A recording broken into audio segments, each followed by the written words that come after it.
नमस्कार। नवरात्रि का 5वां दिन और इस दिन पूजा होती है एक ऐसी देवी की जिनका स्वरूप तो वात्सल्य से भरा है, लेकिन वही ज्ञान और मोक्ष का दरवाजा भी खोलती हैं। तो आज हम यही समझेंगे कि आखिर मातृत्व की ये कोमल शक्ति चेतना के इतने ऊंचे शिखर तक कैसे ले जा सकती है। चलिए स्कंद माता के इसी रहस्य को जानते हैं।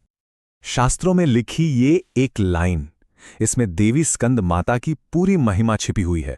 जरा सोचिए, इसका मतलब क्या है? इसका मतलब है कि ज्ञान किसी एक की जागीर नहीं है।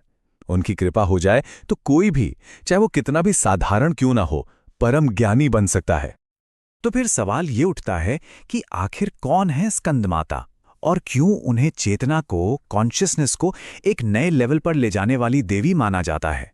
असल में इसका जवाब उनके नाम में और उनकी भूमिका में ही छिपा है। देखिए, नवरात्रि की 9 रातें एक पूरी आध्यात्मिक यात्रा की तरह हैं, और इस यात्रा में 5वां दिन एक बहुत ही जरूरी, एक बहुत ही महत्वपूर्ण पड़ाव माना जाता है। ये दिन पूरी तरह से स्कंद माता के लिए है, जो ये दिखाता है कि साधना के बीचों बीच चेतना को जगाना कितना कितना ज्यादा जरूरी है। उनका नाम ही सब कुछ बता देता है। स्कंद माता यानी भगवान कार्तिकेय, जिन्हें स्कंद कुमार भी कहा जाता है, उनकी माँ, उनका पूरा अस्तित्व, उनका पूरा स्वरूप इसी दिव्य मातृत्व में समाया हुआ है। लेकिन उनका ये जो मातृत्व है ना, वो सिर्फ अपने बेटे तक ही सीमित नहीं है। उनकी असली शक्ति तो हम जैसे सांसारिक जीवों में नव चेतना जगाने में है। मतलब वो सिर्फ शरीर को जन्म नहीं देती, बल्कि हमारी आत्मा को एक नई समझ, एक नई आध्यात्मिक जागृति देती हैं। तो कैसा है उनका स्वरूप? शास्त्रों में जो उनका वर्णन मिलता है वो सिर्फ एक तस्वीर नहीं है, बल्कि उसके पीछे एक गहरा संदेश है। उनके रूप के हर हिस्से में एक प्रतीक, एक मतलब छिपा है। चलिए उसे समझने की कोशिश करते हैं। देवी की 4 भुजाएं हैं, और ये सिर्फ एक नंबर नहीं है। ये 4 भुजाएं उनके 4 आयामों को दिखाती हैं: कर्म, कृपा, शक्ति और मातृत्व। और इनमें से हर एक का अपना एक खास मतलब है। जरा उनकी भुजाओं के इस विन्यास को देखिए, कितना सुंदर संतुलन है इसमें।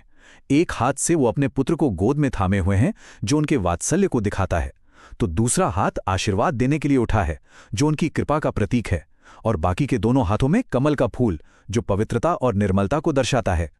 और उनके स्वरूप की सबसे खास बात यही है कि भगवान स्कंद हमेशा एक बच्चे के रूप में उनकी गोद में बैठे रहते हैं। ये सिर्फ माँ बेटे का प्रेम नहीं है, बल्कि ये इस बात का आश्वासन भी है कि उनकी शरण में आया हुआ हर भक्त भी एक बच्चे की तरह ही सुरक्षित रहता है।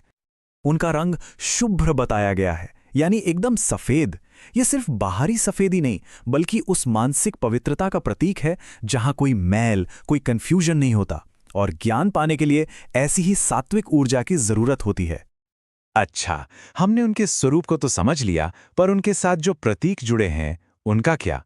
वो कमल पर बैठती हैं, लेकिन उनकी सवारी एक शेर है। ये जो विरोधाभास है, ये हमें क्या बताता है? इसके पीछे एक बहुत गहरा अर्थ छिपा हुआ है। उनका एक और नाम है पद्मासना, यानी वो जो कमल के आसन पर विराजमान है। और कमल की खासियत क्या है? वो कीचड़ में खिलता है, पर हमेशा उससे ऊपर और साफ रहता है। बस यही देवी का भी प्रतीक है, संसार में रहते हुए भी सांसारिक मोहमाया से पूरी तरह से अलग। और यहीं पर उनके स्वरूप का सबसे खूबसूरत विरोधाभास सामने आता है। सोचिए जरा, एक तरफ वो कमल पर बैठी हैं, जो कि परम शांति और आध्यात्मिक शुद्धता का सिंबल है, लेकिन दूसरी ही तरफ उनकी सवारी है एक शक्तिशाली शेर, जो हिम्मत और दुनिया पर कंट्रोल को दिखाता है। तो ये सौम्यता और शक्ति का जो अद्भुत बैलेंस है ना, बस यही उनकी पहचान है। और एक और बहुत दिलचस्प बात, उन्हें सूर्यमंडल की अधिष्ठात्री देवी भी माना जाता है। इसका सीधा सा मतलब है कि वो प्रकाश और ऊर्जा की स्रोत हैं, और यही वजह है कि उनकी पूजा करने वालों के चेहरे पर एक अलग ही तेज और अंदर एक दिव्य चमक आ जाती है। तो अब आते हैं सबसे जरूरी सवाल पर। स्कंद माता की उपासना करने से एक साधक को मिलता क्या है? इस साधना का आखिरी फल क्या है? तो सबसे पहला फल जो शास्त्रों में बताया गया है, वो है इच्छाओं की पूर्ति। ऐसा माना जाता है कि उनकी पूजा से भक्त की हर सांसारिक कामना पूरी हो जाती है। लेकिन ये तो बस इस सफर की शुरुआत है।